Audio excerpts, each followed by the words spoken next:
Apa ni? Kita tengok, kita teruskan dengan Ustaz kita Muhammad Fazril daripada Universiti Islam Antarabangsa Malaysia. Silakan. Uhayyikum bitahiyyatil Islam tahiyatan min 'indillah mubarakatan thayyibah. Assalamualaikum warahmatullahi wabarakatuh. Salam sejahtera.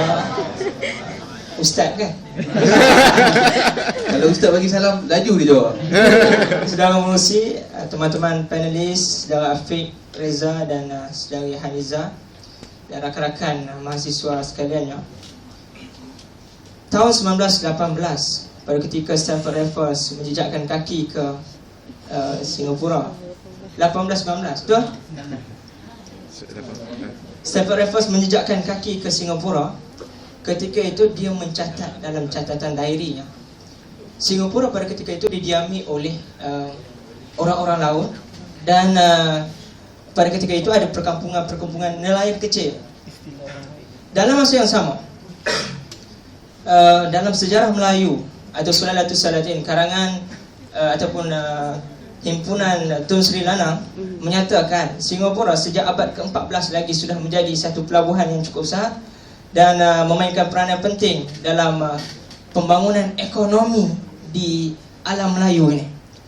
Kita nampak pada abad ke-19 Stamford Raffles menyatakan itu cuma kampung biasa yang ada tinggal nelayan dan orang kampung, orang-orang laut. Tapi dalam sejarah Melayu menyebutkan yang sebaliknya. Dalam masa yang sama saudara, perkembangan terkini kajian arkeologi di Singapura mengesahkan apa yang disebutkan dalam sejarah Melayu. Maksudnya catatan bertulis yang dilaksana, yang ditulis oleh Stamford Raffles sebagai seorang pegawai British ketika itu, ada unsur bias yang sangat besar. Adapun kita bercakap soal tradisi lisan, sumber lisan, pada pandangan kami dan pengetahuan kami ada dua. Tadi disebutkan oleh saudara Reza, sumber lisan ada dua, terbagi berdua kategori. Yang pertama sejarah lisan, yang kedua tradisi lisan. Dalam sumber oral sources ada dua kategori. Yang pertama oral history, yang kedua oral tradition. Dan bila bercakap tentang oral history, dia ada kaitan yang sangat rapat dengan teknik ataupun kaedah branches sejarah yang seterusnya yang telah berkembang selepas pekajian sejarah ala political history. Saudara faham ke tak faham? So, saya bagi contoh mudah. Saya tanya dalam dewan ni, siapa tulis diary masing-masing? Angkat tangan. 1, 2, 3, 4, 5. 5 orang. Tadi ada yang cakap, saudara Reza cakap betapa orang Melayu katanya, menyalahkan orang Melayu pula yang kurang menulis. Persoalannya bukan orang Melayu kurang menulis, orang biasa semua kurang menulis.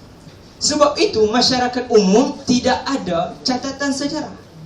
Dan sejarah dicatat selepas daripada abad ke-17. Saya ingat Leopold von Ranke, dia ada tulis, dia sebagai seorang bapa sejarah moden katanya, kan, mula untuk mengkaji data-data, diary, dokumen-dokumen dan terus mengabaikan tradisi lisan ataupun terus mengabaikan sumber lisan. Dan itulah berlakunya perkembangan sejarah moden atau pengkajian sejarah moden, mengabaikan tradisi lisan secara total.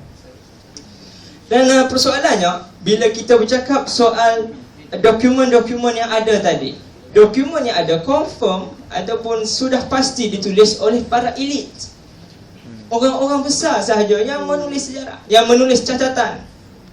Sebab itu yang kita belajar selama ini merupakan sejarah politik, sejarah tentang kerajaan, raja-raja, sejarah tentang pemerintah. Kerana pada masa itu hanya mereka yang menulis dan ada catatan.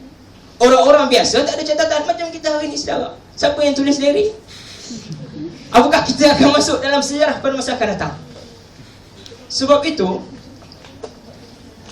pentingnya oral history ataupun sejarah lisan adalah untuk mengkaji sejarah sosial, sejarah masyarakat. dengan lebih spesifik dan lebih terperinci tanpa bias. Datangnya penjajah tadi kita sebutkan tentang self reference datang ke sini dengan bias dia menulis, tidak ada tamadun, tak ada pelabuhan terbina di ataupun terbina di Singapura pada ketika itu. Dan itu yang pertama tentang sejarah lisan. Yang kedua tentang tradisi lisan. Ini berbeza. Tradisi lisan itu sebagaimana yang kita faham, kalau tadi saudara Purusi nyanyi, saya pun nak nyanyi bersama tuan-tuan, saudara. Confirm lagu ni saudara semua tahu. Siapa tak tahu, letak jawatan daripada menjadi orang Malaysia. Lagu Tepuk Amai tahu? Tahu, kita nyanyi sama-sama. Tepuk amai-amai, dalam kupu-kupu, tepuk adik pandai, nanti mak upah susu. Betul tak? Lain tak? Susu lemak manis, santan kelapa muda, adik jangan nangis, nanti mak buat kerja. Sama. Ini salah satu contoh tradisi lisan. Semua orang tahu tradisi yang sama. Maksudnya lagu yang sama diturunkan dari satu generasi ke generasi yang seterusnya.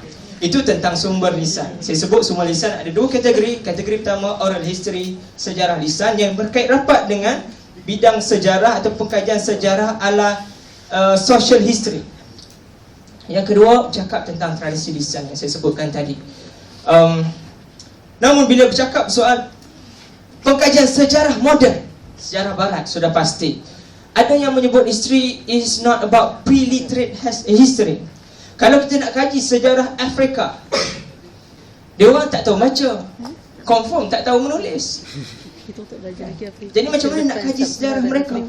Setakat ini sejarah yang dikaji tentang bangsa Afrika yang buta huruf adalah berdasarkan catatan para penjajah.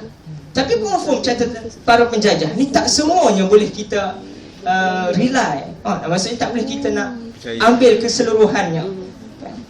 Atas sebab itu perlu kepada oral history atau sumber sejarah tadi, sumber lisan yang kita sebutkan tadi. Itu yang pertama, saudara pengurusi. Yang kedua, aspek yang kedua, definisi sejarah itu sendiri. Orang cakap tadi, yang bercakap tadi dah jadi sejarah. Peristiwa awal sebelum rehat tadi dah jadi sejarah. Tapi persoalannya, apakah semua perkara yang lepas itu dianggap sebagai sejarah dalam konteks disiplin ilmu sejarah? Sudah pasti tidak. Sebab bukan semua peristiwa dicatat dalam catatan sejarah dan dijadikan sebagai sejarah. Sebab itu, pada pandangan saya, biografi juga bukan satu sejarah. Sebab biografi itu raw materials untuk penulisan sejarah. Itu betul. Sebab itu kita kena berhati-hati dengan, maksudnya salah satu bahan sumber juga untuk kita buat pengkajian sejarah. Sebab itu bila berkembangnya ilmu sejarah ini dan masuknya kaedah pengkajian sejarah berdasarkan kaedah social sciences, maksudnya dah masuk interview, betul? Interview kan sumber lisan, wawancara. Jadi sejarah sudah berkembang dan pada zaman moden kaedahnya sangat memerlukan kepada wawancara dan sumber lisan. Walau bagaimanapun, untuk yang akhirnya, untuk sesi ini, saya nak menyatakan baik sejarah yang dicatat, maksudnya dokumen, written materials, bahan-bahan bertulis, ataupun bahan-bahan yang didapatkan daripada arkeologi, ataupun sumber lisan sendiri, semuanya ini memerlukan kepada kritik dan evaluasi. Jadi tak timbul persoalan apakah ini solusi ataupun ini kontroversi.